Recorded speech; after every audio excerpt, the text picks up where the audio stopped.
Alright, I'm working on some map animations here inside of GeoLayers and Adobe After Effects, and I want to bring in some 3D models to make my map look really cool and just give it some more depth. So I'm going to show you how to do this step by step. Now I already have my GeoLayers project set up, so for the first step I actually need to find some 3D models. So I like to use this website over here called cgtrader.com. I'm going to do a search for a Sherman tank. This is a World War II tank, and I want to put a tank in the Sahara Desert or something. So you can filter these by file format, by price, by features. So I'm just going to look for a free option here, and I'll just grab this one right here and go ahead and download this. Now at the time of this recording, After Effects works well with 3 different file formats for 3D models. You have OBJ, FBX, and GLB/GLTF.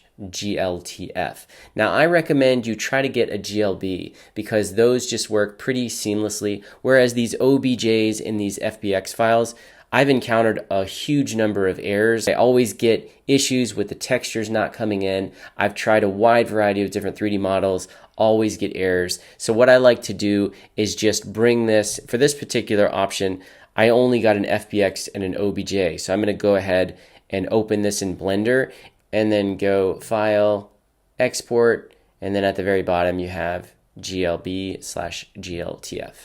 Now that I've got a GLB file, I can just drag that and drop it right in here, and now I will bring it directly over my composition window.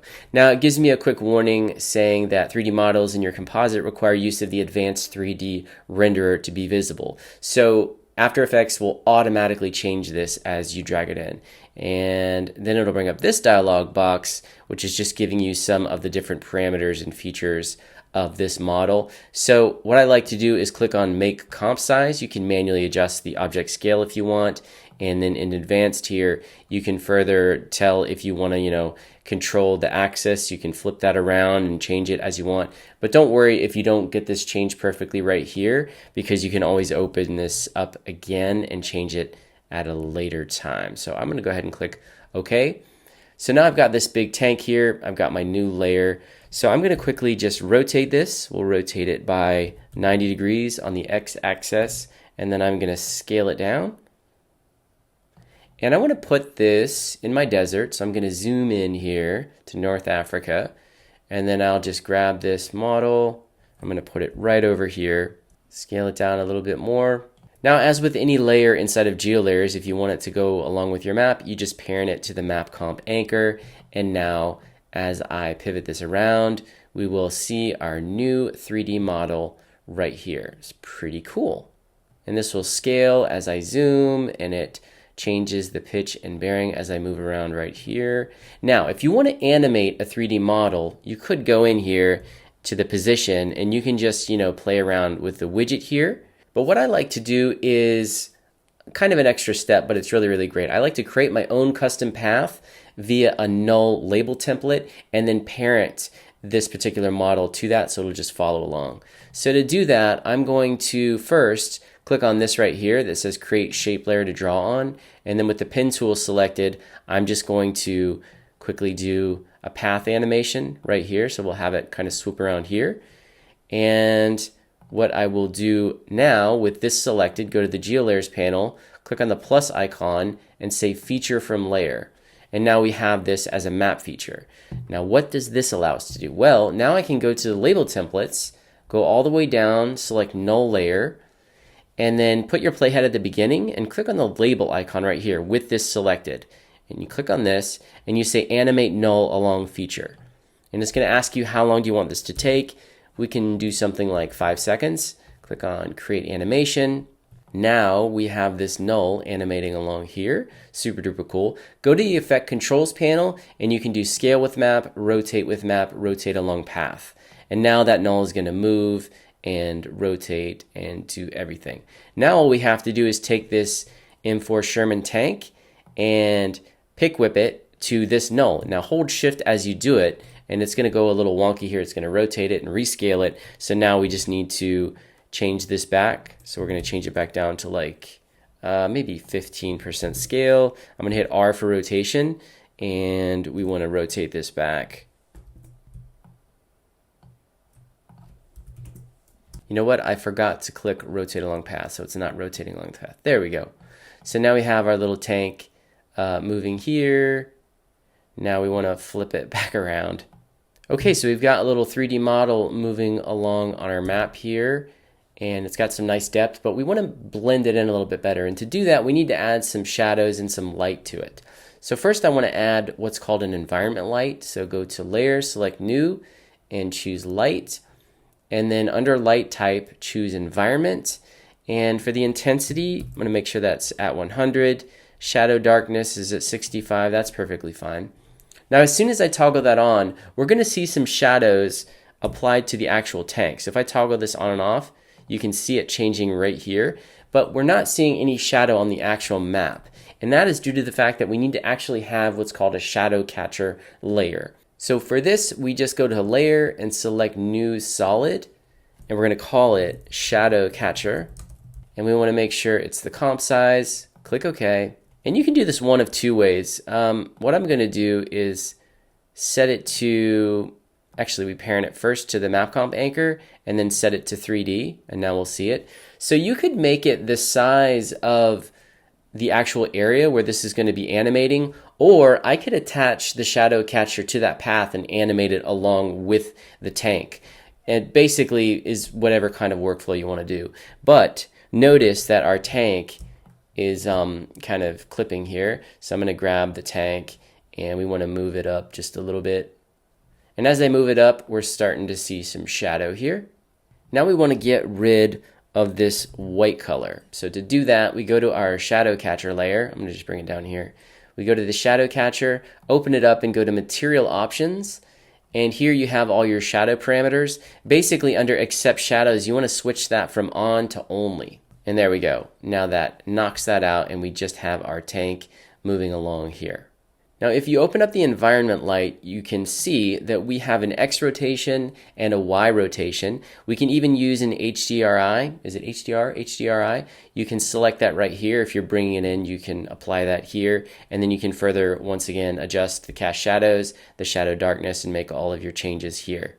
Now, this particular 3D model is not rigged for animation. However, let me go grab another one and show you as an example. I've got this P51 Mustang. If I bring this in right over here, and I just set it to comp size because it's huge, and we open up this one, you'll see another section called animation options. And this one has an animation with this little drop-down menu, and it's essentially the propeller is spinning around here. So now it shrinks this down.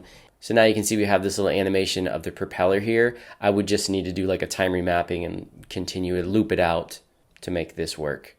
Now there is one big obstacle I encountered with this particular workflow, and it has to do with shadow quality. So on some of the animations that I was rendering out, I had these really jittery shadows and I could not troubleshoot what was going on. And in fact, you can go into the composition settings, and if you go to the 3D renderer tab and click on options, you can adjust the render quality here and even adjust all of these parameters with the environment light shadows. But even after doing iteration after iteration and different renders of these parameters, pumping them all the way up, I couldn't get the result that I really liked. But let me show you another workflow in the meantime. There's actually a script that is natively inside of GeoLayers, and if you go over here to the Run Script File menu, right here it has Create 3D Scene and Camera. If you click on this, this is going to give you a pre-comp that is essentially a 3D scene. And I can call this Tank, and this will give you a pre-composition that adds a camera inside of it. So right now we have this little floor here, we have a new anchor point. It looks like a new map composition. If I double click on it, it tells you that you can place any 3D layers and objects inside this comp and use 3D effects that support After Effects cameras. It will match your map comp animation.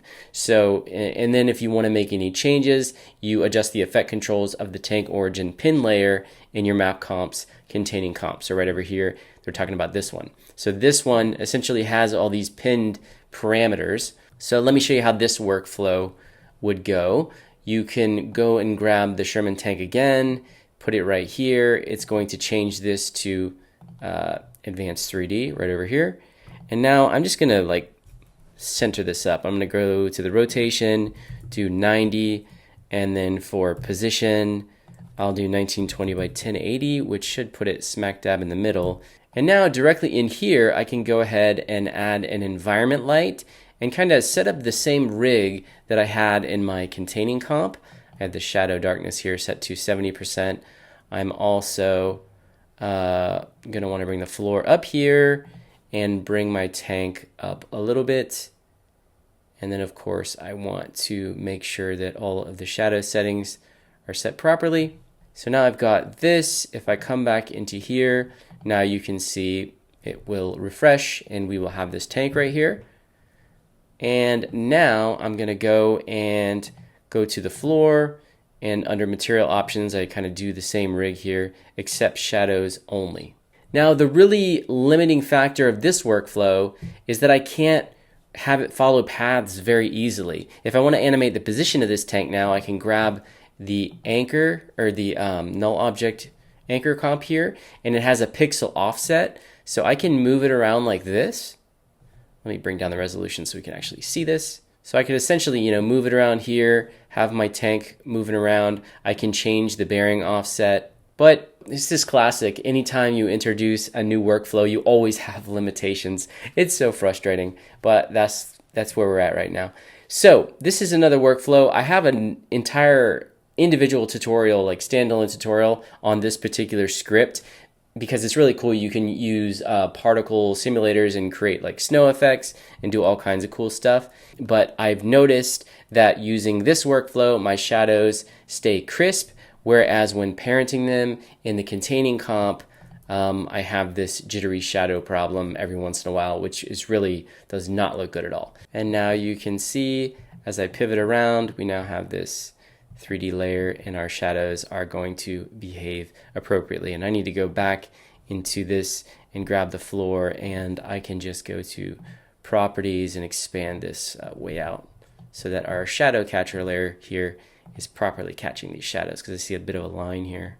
Okay, so there you have it. I hope you enjoyed this video. As you can see, I'm still figuring this out, but it's very exciting because I want to work with more 3D models, and I want to find the best workflow possible where there are the least number of obstacles and it looks the best as it possibly can. I'm also going to be doing some Blender content soon. I know I keep saying that. I've probably been saying that for like 3 years now, but I actually have a shoot planned this coming week. I'm going to be doing a collab and we're going to be talking about Blender. It's going to be almost an entirely Blender specific tutorial. So if you want to see that, be sure to check back, hit that notification bell, and subscribe if you're not already subscribed. Also, I'm working on a new After Effects masterclass, so if you want to learn more about that, there's a link down in the video description as well. See you in the next one.